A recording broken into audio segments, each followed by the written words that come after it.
आज एनडीए सरकार का 2024 का बजट पेश किया गया। रूलिंग पार्टी ने इस बजट को आवाम का बजट बताया, तो वहीं ऑपोजिशन से इस पर सवाल भी उठ रहे हैं। लगातार दिल्ली की आवाम का इसको लेकर क्या कुछ कहना है, वो भी सुनते हैं। आज निर्मला सीतारमण जी ने जो है आम बजट पेश किया 2024-25 का, और उसमें सबसे ज्यादा लंबा भाषण जो है वो माना जा रहा है 2 घंटे 42 मिनट का।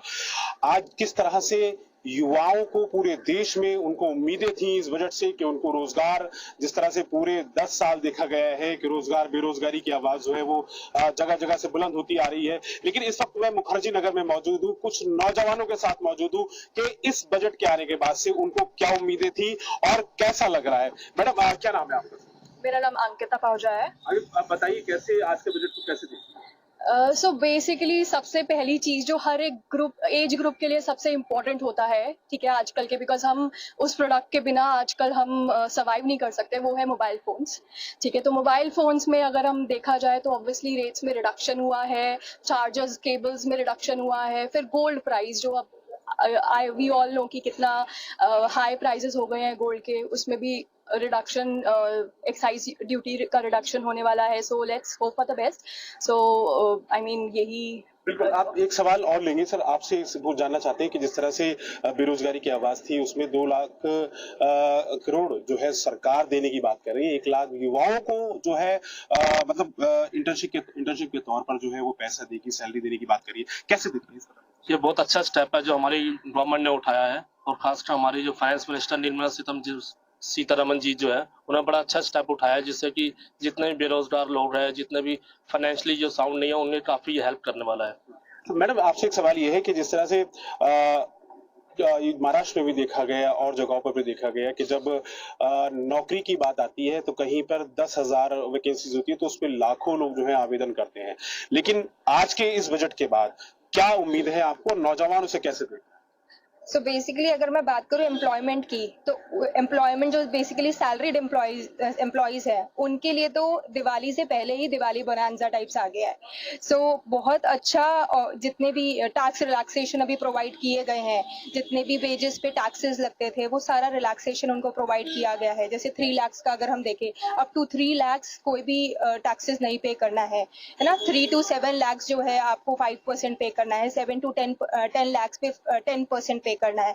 तो अभी रिलैक्सेशन बहुत ज्यादा मिल गया है, जितने भी टैक्सेस पे जो भी रिलैक्सेशन था बहुत अच्छा। एक सवाल आपसे लेंगे कि आप एक जमाने से जो है लंबे वक्त से मुखर्जी नगर में है और बड़ा बेरोजगार यहाँ पर आता है और तैयारी करता है, अलग अलग जो सरकारी नौकरी की बात जो है वो एक दिमाग में लेके आता है कि उसको यूपीएससी क्लियर करेगा, तरह तरह से अलग अलग सिविल सर्विसेज एग्जाम क्रैक करेगा। लेकिन उसके बाद जब उसकी उम्मीदें खरी नहीं उतरती तो उसके लिए सरकार ने किसी भी तरह से जो है या चाहे आत्मनिर्भर भारत की और बढ़ता भारत की बात की जाती है, तो उसके रोजगार को कैसा देखते हैं आप इस बजट के बाद? मैं ये कहूंगा कि अभी जो सरकार ने ये वाला जो आज बजट पेश किया है, इसमें कोई ऐसा युवाओं को आत्मनिर्भर बनने के लिए थोड़ा बहुत कुछ तो किया इन्होंने, लेकिन इतना ज्यादा नहीं किया। इसके लिए आईटी कॉलेज खोलने चाहिए, इंस्टीट्यूट्स खोलने चाहिए, और मेन क्या है, हॉस्पिटल्स जो है वो ज्यादा होने चाहिए, जिससे नौजवान जो है ज्यादा से ज्यादा इंटर्नशिप करें, अपना पढ़ाई करें, और उसके साथ साथ उनको रोजगार भी मिले। इसके लिए थोड़ा सा और इन लोगों को करना चाहिए था। सर जिस तरह से देखा गया कि सरकार ने इंफ्रास्ट्रक्चर पर फोकस किया है, आंध्र प्रदेश और बिहार 2 ऐसे राज्य माने जा रहे थे जिन्होंने अहम भूमिका निभाई मोदी सरकार को तीसरी बार गवर्नमेंट बनाने की, लेकिन वो पैकेज उनको नहीं मिला। सरकारी जो आंकड़े बता रहे हैं या फिर जिस तरह से रोजगार की बात की जा रही है कि 1 करोड़ युवाओं को जो है रोजगार दिया जाएगा, जबकि 140 करोड़ की आबादी है, 2 लाख करोड़ खर्च करने वाली है। इसको कैसे देखते हैं आप? अभी सरकार ने एक अच्छा कदम उठाया है कि 500 कंपनीज जो है वो रोजगार, इनको इंटर्नशिप देंगी और उनको 6,000 पर मंथ भी मिलेगा। इससे क्या होगा, जो इंटर्नशिप करेंगे, 1 साल की इंटर्नशिप करेंगे, इसके बाद उनको आगे जो जॉब्स मिलेंगी उसमें युवाओं को काफी फायदा होगा।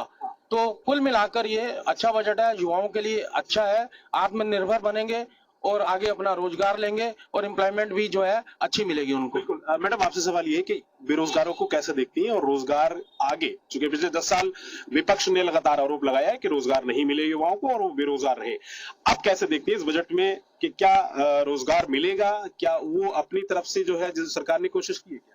जहाँ तक मेरे को लगता है कि हाँ, सरकार इस बजट के थ्रू सरकार ने ज़रूर कोशिश करी है ज़्यादा से ज़्यादा डिफरेंट कंट्रीज, मोदी जी ने डिफरेंट कंट्रीज़ की कंपनीज यहाँ पे ओपन करा है, उससे ऑब्वियसली एम्प्लॉयमेंट जनरेट हुआ है और आगे भी इस बजट के थ्रू जहाँ तक मेरे को लगता है कि और भी आत्मनिर्भर जैसे कहा इन्होंने, है ना, तो मेक इन इंडिया वाला जो हम हाईलाइट एक देखा था हमने, जो मोदी जी ने इंट्रोड्यूस किया था, वो इस बजट में भी देखने को मिल रहा है। बिल्कुल सर, आपसे एक सवाल है कि स्किल इंडिया की बात पिछले 10 साल से वो योग स्कीम चली आ रही है, लेकिन कई जगहों पर वो स्किल इंडिया सेंटर खुले थे, कौशल विकास के स्कीम के तहत वो बंद होते दिखाई दे रहे हैं। युवा जो है वो गए जरूर है, लेकिन वो स्किल नहीं हो पाए। फिर भी एक युवाओं के लिए बड़े रोजगार सृजन की बात सरकार कह रही है, क्या बजट उनके लिए फायदेमंद होगा, कैसे देख रहे हैं आप? तो सरकार ने एक अच्छा इनिशिएटिव लिया, जिस हिसाब से पता चल रहा है कि 1 करोड़ लोगों को रोजगार मिलने वाला है, उन्हें इंटर्नशिप उन्हें प्रोवाइड की जाएगी और उन्हें फाइनेंशियल एक अमाउंट भी 6,000 रुपये का एज अ इंटर्नशिप अमाउंट दिया जाएगा। तो इससे हमारे युवाओं को आगे जॉब्स मिलेगी और आगे उनका जो इंटर्नशिप का बेनिफिट उन्हें आगे जॉब में भी करने को मिलेगा, जिसका बहुत सारा बेनिफिट होने वाला है युवाओं को। दिल्ली से मुखर्जी नगर से युवाओं के क्या हाल है? क्या वो नौकरी पाते हैं या फिर भटकते रहते हैं? देखिए, अगर हम पहले की बात करें तो इससे सबको ही पता है एम्प्लॉयमेंट का कितना स्कैरसिटी है इंडिया के अंदर। इतने सारे लोग हैं जो कि इतना अच्छा पढ़े हुए हैं, MBA तक पढ़े हुए हैं, BTech करा हुआ है, लेकिन उनको बहुत अच्छा जॉब नहीं मिल रहा है। बट अभी जो सरकार ने नया बजट रिलीज किया है, इसके तहत वो न्यू एम्प्लॉयमेंट जैसे जनरेट कर रहे हैं, इंटर्नशिप्स दे रहे हैं, है ना, तो उसके हिसाब से मुझे लगता है एम्प्लॉयमेंट आएगी, डेफिनेटली आएगी। इसके साथ साथ जैसे न्यू बिजनेस, जितने भी न्यू वेंचर्स स्टार्ट हो रहे हैं, उसमें जो एंजल टैक्सेस लगते थे वो भी उन्होंने रद्द कर दिए हैं, वो सब एबॉलिश कर दिया है। So it's really good for the new ventures as well. So business industry के लिए भी इट वुड बी गुड। बिल्कुल, अगर रोजगार होगा, इंडस्ट्रीज लगाई जाएंगी, इंफ्रास्ट्रक्चर जो है उस पर काम होगा, तो रोजगार भी, स्वरोजगार भी जो है वो उत्पन्न होगा। लेकिन जिस तरह से बेरोजगारी को लेकर विपक्ष ने हंगामा लगातार जो है संसद में देखा गया, आज बजट पास हो गया है 2024 का आम बजट जो है, उस आम आदमी को बहुत ज्यादा उम्मीदें थी और उस उम्मीदों के कहीं ना कहीं जो है वो खराबी उतरता दिखाई दे रहा है बजट। लेकिन बेरोजगारी इतनी ज्यादा है, बेरोजगार इतना ज्यादा है हिंदुस्तान में कि उसके लिए ये जो सरकार ने ऐलान किया है, जिस तरह से उसको रोजगार देने की बात करी है, कहीं ना कहीं ये ऊंट के मुंह में जीरा जैसी बात दिखाई देती है। चंगेज अयूब, सलाम टीवी, दिल्ली।